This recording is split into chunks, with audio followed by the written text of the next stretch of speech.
everyone. I think you guys know Sam, and I'm Jiri, ex-Microsoft, built several partner programs. Happy to share dirty details anytime you're interested. But today we're going to talk about cloud ecosystems and navigating them and growing through them. So, My favorite kind of ecosystem is the cloud version. right? And Yeah. an exoskeleton. Yes. Those are, well, Tesla got those covered across the street, right? The exoskeletons. They got a think Tesla so, store. right? Yeah. I saw the robot. It's in the window, right? They got the robot in the window. I'm not even making that up. It's in the window. It's real. I didn't see that. Yeah. Next to the Cybertruck and the robo taxi. Trevor will hook it up. He'll get you a tour. Yeah. But before we do that, I'm going to ask you a few questions if you're okay with that. Okay. Quota's 2, though. Only 2, right? That's what I signed up for, just 2? Maybe more. You're cool. Maybe 3 or 4. Also, Brad, I think they pulled the same trick on me. Not a flattering picture, but that. So, Sam, AvePoint works with several ecosystems. So, how do you use tools like Impartner to streamline your partner operations? And to Brad's point, what measurable impact have you seen in terms of efficiency and revenue growth? Yeah, so that was one of the, just kind of riffing on the session that we did earlier. It's a common thing to get to a certain point in scale, and you realize that the partners that you're working with are kind of hitting the upper limits. So this is something we facilitate with, of course, Impartner for the actual enablement and training. But when it comes to the ecosystem perspective in the cloud, it's also how they buy operationally too. So we primarily sell on with a lot of distributors today, and they all have their own marketplace through Ingram Micro, TD Synnex, D&H, Arrow, and God knows how many there are internationally. But we also sell with Azure on their marketplace, not quite on AWS yet. And really what we do with Impartner is help train partners on how to buy via those marketplaces. That way they're up to speed on which one makes the most sense for me. Do you understand what a private offer is? Why would you want that to be applied into your organization? What does that mean with you in Microsoft? So we're actually doing a lot of the education on why do these marketplaces and these ecosystems in the cloud, how can they actually use that to better leverage their relationships with Microsoft, specifically for us, because a lot of these, we'll say, mid-market to SMB type of partners, they don't have the bandwidth or really the gravitas to really grab Microsoft's attention if they're not playing ball with one of these programs. So it's very important that they understand it, they get the education for how to maximize it, and then also to ensure that they're using that to then get as much, they call it ESIF funding or MDF funding as they can from the Microsoft space. Yeah. Those incentives are really important, right? Yes. Back to what Brad was saying around aligning with compensation with priorities, Yes. right? No, 100%. So you obviously ex-Microsoft as well. I think it was with the Pegasus project. Yes, that Right. is a program for high growth startups to maximize value out of the Microsoft ecosystem. Yeah. So for those startups, how do you help them actually build a foundation to make sure they avoid common pitfalls? I think it comes back to alignment. Most companies think their solution is amazing, and of course it is, but it needs to tie into the ecosystem's priorities, whether it's AI, security, whatever they're solving to drive more customer consumption in. I think it's really important to have alignment with whatever the ecosystem is prioritizing. And the next thing I think companies don't think about often, but they should, is what's the joint value proposition? What is the better together story that you can tell these ecosystem sellers? And I'd love to hear, Ashley, how you guys do that. Because if they don't know how to pitch you to their customer alongside the ecosystem's products, it's really hard to sell you. And the last pillar startups don't really think about, but they should, is internal alignment. Partnerships are a really long-term game. You're not going to see a ton of revenue in Q1 or even in Q2. And you need to have that internal stakeholder buy-in Yeah. to make sure you have the runway and the support to succeed in these ecosystems. Yeah. Yeah. I think a lot of that comes to the education of how it works. How these Microsoft, they're one of our biggest partners, by the way, so I keep kind of referencing them. But they do a good job with P2P programs, so making sure that partners actually move together and work with one another, and actually incentivizing those. And on the education piece, this is something that a lot of we find partners and also other vendors struggle with, which is if you want to work in these large hyperscaler ecosystems, and you're talking to a AWS or Microsoft rep, it doesn't really matter, and they have a quota of, $70 million for their business unit, and your organization might push, 1,000, 2,000 MRR, right? And they're like, cool, cool, cool, cool. So you're going to help me like pay for my coffee, but how do you actually make a difference to me like paying for my kids' college tuition? So it's really making sure when you're in those positions that you're starting the conversation off with, here's how I'm going to help you push more E3, E5 licenses, right? Don't worry about what my solution actually does to your bottom line. Here's how I'm going to help enable more license sales on your side, because that gets them that gets them thinking, right? It's like, oh, what your solution does is it's not competing for space and mind share for the end customer. It's actually helping enable or reducing barriers for me selling what I want to sell, which is my licensing, right? Getting folks, frankly, to sell things like Copilot or sell Defender or whatever type of SKU that they're looking for. So it's really making sure that they understand that up front. And then what amplifies that story is when you might be a smaller vendor, it's partnering with another vendor who they might already know to capitalize on that brand recognition, right? So we have a lot of partners that did this with us. Oh, if I partner with AvePoint, that rep, that AE knows who AvePoint is, I'm just kind of tacking along to that story. And now it further multiplies that ROI that they can expect to receive. That's exactly right. Yeah. Partner to partner motion. Yeah. So, what do you really do? So building the foundation, right? You mentioned a bit about that, but give us some examples of partners that have succeeded here and they have long-term success. What does that look like in an ideal world? I'll use an example of a company and the story's out in the public domain, so I won't get in trouble, but it's a security company that was in AWS. And they were selling 5-figure deals, used to take them 6 to 8 months to close a deal. And they started working with Microsoft because their VC kind of made them work with us. And they were looking to sell to enterprise. And something that people don't know, which you referenced, is that if you sell through these marketplaces, you can actually tap into money that these big enterprise customers have set aside. So it's like using a prepaid credit card to buy your products. You don't have to go fight them for budget. Procurement is really easy and bigger deals close faster. So to your question around how did this company succeed? What they did was they got listed on the marketplace. They came up with a really great better together story with Microsoft, which wasn't we're competing with you, we're actually complementing you and allowing you to sell more seats. And then they started selling to enterprise. And because they were retiring these sellers' quotas, sellers were really excited to put them in front of enterprise customers. And I remember they closed their first 7-figure deal with a major insurance provider in 6 weeks. Wow. It was insane. They did a 15-day POC, and then they closed the deal, sped through procurement because they went through the marketplace. And now I don't even know what the term is. They're valued at 50 billion or something crazy. Mm-hmm. And it's all because they've been increasing their sales with enterprise. Yeah. They got that 50-foot, what was it, 50-foot sailboat, Dave? 54-foot, right? They got that kind of sailboat money now. So, yeah, when you start moving into billions, it's kind of wild. So, A lot of zeros. Yeah, and I think that a lot of folks, they don't take the time. You actually mentioned something interesting too. I'm just curious, by show of hands, who actually works with the hyperscalers like Microsoft? Are you on their marketplaces, right?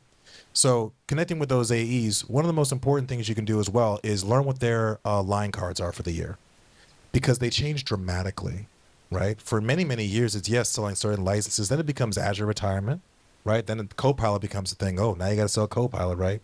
So you have an AE who will functionally have their entire direction of their focus change every single 12 months. Whereas with a lot of us, it's simply selling the same products over and over again. They get into very specifics on how they can actually retire their individual quotas.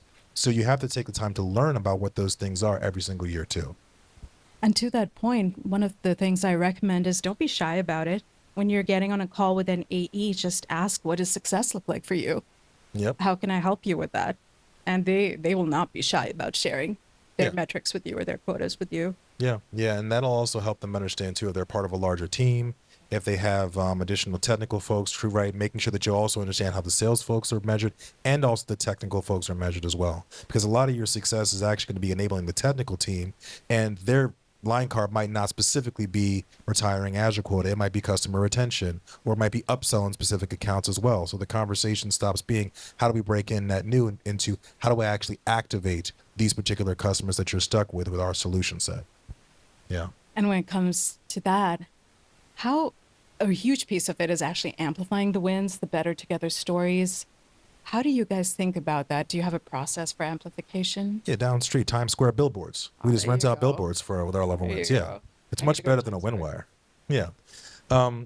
Yeah, part of that too, in all seriousness, is it might as well be a damn billboard, right? Making sure you're loud about it, making sure you have the CVPs, right, in Microsoft, right, the actual higher level leadership, make sure they're aware of how the organization is impacting their team. So a lot of that comes to figuring out, do they have a team meeting, a team lunch, and actually having those case studies be walked right in front as a, hey, we're going to start the meeting off and talking with this particular partner who partnered with an AE or rep, or these two partners who helped enable this, and constantly telling those stories. You know, it's a common thing we talk about, even in our company. The bottom line, the number is important, but a lot of our executives, right? It's the sound bites that they remember. It's like, oh, 3x win with no so and so logo, right? They might remember you were 70% to quota last year, but they remember is when you first landed Honeywell. I remember that Honeywell deal, right? So if you can get inside these AEs teams, right, and you can have that marquee customer, you can tell that story for the next 6 to 8 months and be a hero, right? Even as you're kind of grinding out for more and more wins. Be a hero. Yeah. Yes, be a Be hero a hero. and rent billboards on Times Square. Yeah. So, what do you think is one of the most, if you had to like nail it all down to a single transformative trend you've observed in cloud ecosystems? Because that's obviously what your company does. By the way, I want you to plug away because this is your space. What do you think is like that one transformative thing that you've seen a lot of your customers, your partners do to be successful here? Candidly, I think it's the rise of cloud marketplaces. They have transformed everything for businesses, whether you're small, whether you're enterprise. They've made procurement faster, they've made deal sizes bigger. And so we've seen companies that were early adopters of cloud marketplaces really succeed, but it's never too late to start selling through these marketplaces. And the companies that succeed are the ones that nail down their ideal customer profile, because each of these cloud providers has segments that they cater to. So if you know your ideal customer profile, then you can figure out which cloud partner you want to work with. It's really that once you know where your ideal customers live, that's when you can figure out who you want to partner with and then start selling through their cloud marketplaces and then make those exact connections, have those hero stories, have those hero AEs sell with you. Yeah. Yeah. And I think that the executive connection is something that our organization spends really before COVID, we spent a lot more time doing it, I think, because you can actually get face to face. A lot of folks were having more in-person meetings. It's coming back now too. Microsoft Ignite was a couple weeks ago, and our executive team spends a copious amount of time actually getting in the field and frankly receiving the pitches of why we should be on these marketplaces. We're going to join them anyway, but they just like being pitched to. But just like actually sitting down and building those relationships. So if your organizations are on the fence on whether or not, or if the executive team has sort of tasked you with going, should we take the time to actually get on these marketplaces?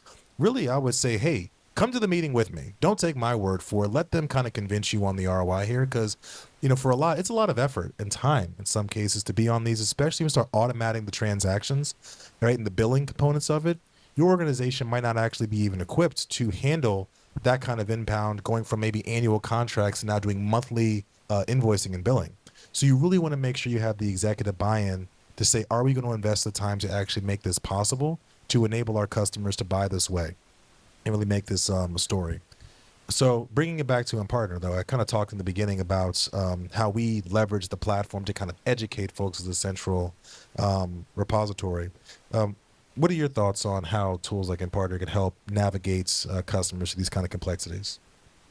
I think they're instrumental because partner enablement is a huge part of succeeding with cloud ecosystems or any other ecosystem. So having these built-in journeys that you can take your partners through is essential. Another piece is compensation.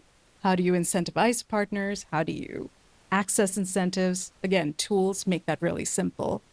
And the third component is deal sharing and deal registration.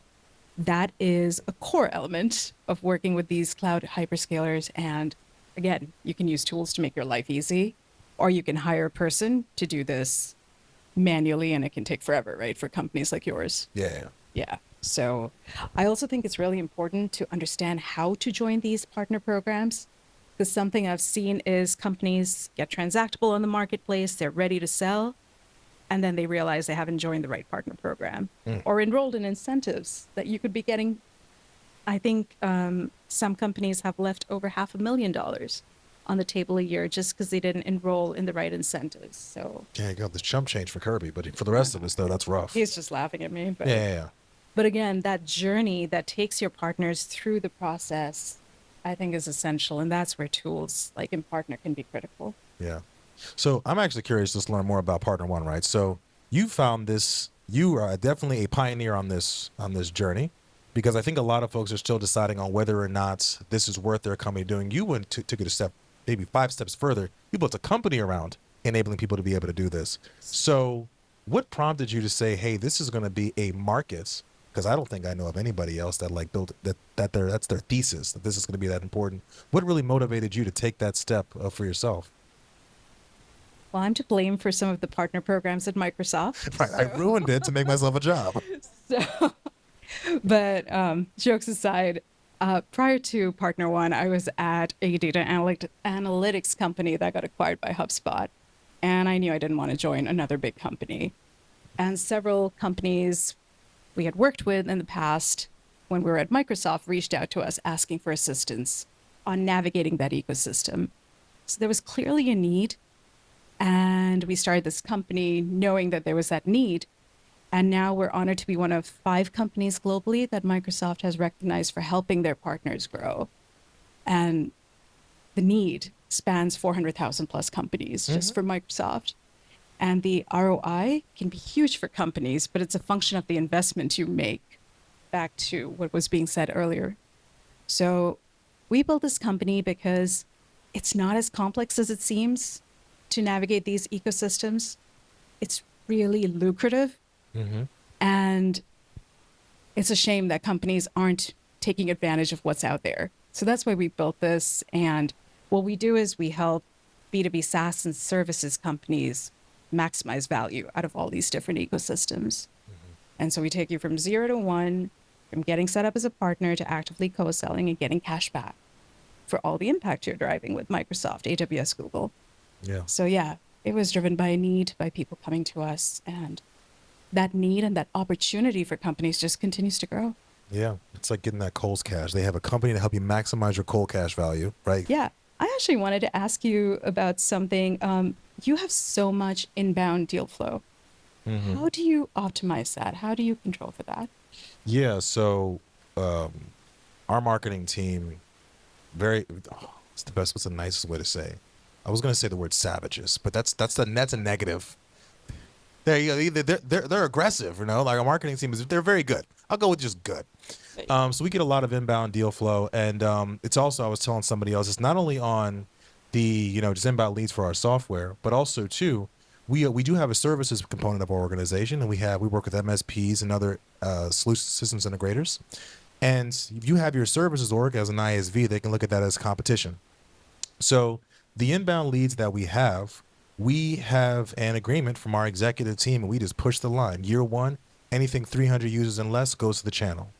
This year is 400 or less. Next year, I'm pushing it to 500 or less. So that exclusively goes to my teams, and it's our job to actually distribute those, and we leverage Impartner for that distribution in the round robin matrix, right? And what's nice about that is I was actually on a call before coming here. Now that because before it was literally the BDR would forward it to me, I would forward it to the partner, and Bob's your uncle. Now we can actually show, the partner was like, how many leads have you given us? One of the CROs, how many leads have you given us this year? I'm able to pull it up in Impartner, filter by their name. I gave you 78 leads this year. Better yet, here's your conversion rate too. Oh, what's my competitor doing? I can't tell you that, Bill. Like, what are you talking about? But I could, but we don't. So that gives you a high level of insight into how these partners are doing. And then when we do our semi-annual reviews, we're able to also refer to those metrics as well to prove that we're distributing those leads out. Now, on the other side, I mentioned we have the services component. One of the other things we do in our certification program is there's 4 tiers to it. The first 3 are fully automated, but the last one we call Certified AvePoint Professional Services, or CAPS. And that one, it requires one of our delivery engineers to talk to the partner, because if they get through CAPS, we'll actually give them, we call them leads, but they're actually closed-won services contracts we've won for SMB customers that we then have the partners deploy, and we do a 90% profit share with those partners, right? So this is a massive lever that we have for those partners when they do the in the beginning of the year planning to say, hey, you want additional MDF funds, you want to sponsor your SKOs, right? We're also investing back in you. We're giving you not only leads, but we're giving you services revenue too. So can we get from 100 to 200 next year? Yeah, I think we can do that, right? Because we now have tangible things we can actually give to them. So lead sharing is critical for us. Another thing that we have too is we call it the prime the pump program. Alliteration is so cute when it works the first time. Where we had for many years an SMB organization, and they were selling direct to 5, 10, 15, 20 people organizations. But now what we'll actually do for new partners is we'll actually give those renewals to those partners to further incentivize them and kind of get them reps talking about our solutions as well. That's another form of lead that we have. So lots of leads. What was the question? I think you answered all of them and more. Yeah. But I love that incentive structure. That is such a great way to motivate people to do more business with you. So thank you for sharing that. Yeah. The exoskeleton behind that. So, Not quite a Tesla robot, but we're working on that. So, yeah. And you work with partners as well in your organization, Yeah. I'm assuming. What method do you, how do you capitalize on those kind of relationships in your org? For us, it's frankly based on trust. We don't have the scale of partners you do, but the few partners we work with, we trust them deeply, and we've known them for years. So again, I think it comes down to the size of your organization, the goals you have, and what you're solving for.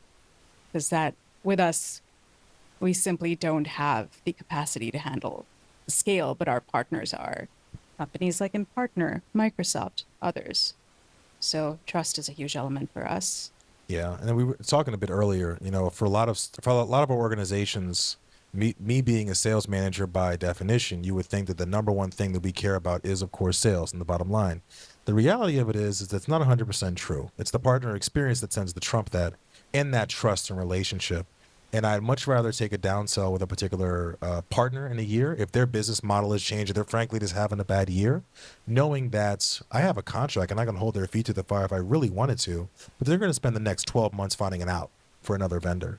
So you're right. Trust that not only that they'll, use our name in the right light, that they're going to do the right things, but also they trust us to know that, hey, I'm having a bad year. Can you work with me? Right? And we're willing to say, you know what? Let's take a step back together so we can move 3 paces forward for the next year. That's exactly right. And that brings me to another question. I know we didn't really talk about this previously, but you talked about partner-to-partner deals. Yes. About partners working with you to elevate their brand, but also close bigger deals together. What's that looking like for you now? And do you have any tips for the audience on how to leverage that?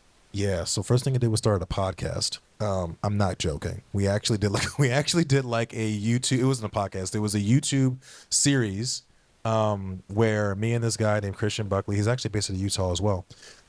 We actually were educating the masses on how to run P2P programs in general. And they were like, it was called P2P Now. They were like 90-second clips on YouTube.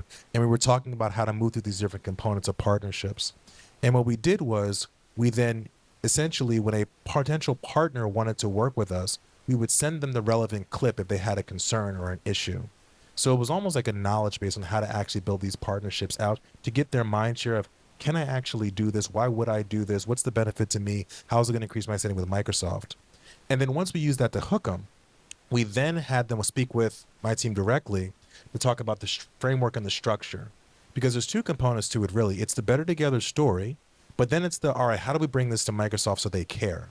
That was because 95% of the time, the partners we were talking to, we had the relationship with Microsoft and they didn't, but there was some component that they offered that our technology couldn't. And if we can map that, at the time it was, how do you push more E5 licensing? If we can build that P2P program with that particular partner and then pitch it to Microsoft on how we can build more licensing on their side, that further incentivized them to say, hey, when my back's in a corner, I remember now there was that, because they had us do it like on an Excel sheet. It was like an Excel template that Microsoft gave us, and they made us kind of put the value prop there. We were building a battle card. Was that you? No. That wasn't you? Okay. Never. I hated that battle card. But good. That wasn't Siri. But yeah, we would essentially give those to the Microsoft reps, and that's how they would kind of reference those P2P programs. And then the more you push, the more you were likely to get eligible for ESIF funding on their side too. That's right. And now there's a formal program, right? Yes. which companies really should take advantage of, because software companies get to access that bucket of funding, Yeah. or rather that bucket of money that these enterprise customers have set aside to buy your products through the marketplace. Services partners don't get to touch that. Right. So if they work with software companies, it's a win-win all around, and they're more incentivized to push you to their customers. Yeah, and that's also a big. How many? I'm curious. Raise your hands. How many folks are actually software vendors, ISVs, here? So it's important that especially if you're working with Microsoft as well, you should definitely choose. If you're working with Microsoft, your infrastructure needs to be on Azure. If you want to be an AWS partner, stick it all on AWS. Do not try to split the bill, because ultimately that's what they care about. And the reason why software vendors get access to those funds is because they know that if we sell our software, we're burning Azure credit that they're then being paid for. That's their benefit to us doing it. And services partners, while they might push a license, they don't push Azure spend. So it's really important that as you're partnering folks to make these P2P plays, they understand why they prefer to have a software vendor as part of the conversation, even if you offer a fantastic service that everyone would want to beat the door down to take advantage of. And to your point about not splitting the bill, the more you spend on one cloud, the more incentives you can get back. Literally cash back. Yes, quite literally. The ESIF, what does ESIF even stand for? I don't even know. Oh, something incentive fund. There you go. Some incentive fund, right? I don't want to say it's free money, but literally they are just writing checks if you meet their certain qualifications. And it's not like MDF where it's like you got to prove the ROI. As long as you could upfront prove the intent of the funds, you get access to this funding. And it's so much so, we have had MSPs who have qualified for certain programs where Microsoft is paying them to just simply do evaluations of customers' tenants to see if they're available for things like Copilot, because that's the hot thing now, right? So you really got to stay aware of these programs as you're working with them, because they will literally pay you to do what you were going to do for free anyway. So, which is amazing. Which is great for a business owner. I don't mean anyone here not like free money. So for any service providers here, definitely look into the priorities. Again, just picking on Microsoft, there were 5 that they hit home this year. Mm-hmm. And if you can tie your services to any of those 5, or even better, all of the 5, you stand to make a lot of money, to the tune of like $10,000 for doing a proof of concept. Right, to do just an individual project. Yeah. Yeah, they will literally pay you. So you might have charged, 5, 6, 7,000. They'll pay you 10 if the customer segment's high enough, and you'll make more than you would have made doing it once again, literally for free in some cases. So, how much time do we have, Jane? We're at time. Oh, sorry. Okay. Well, thank you for your attention and time, and thank you for the great stories. You as well. Thank you. May the cloud be with you. Absolutely.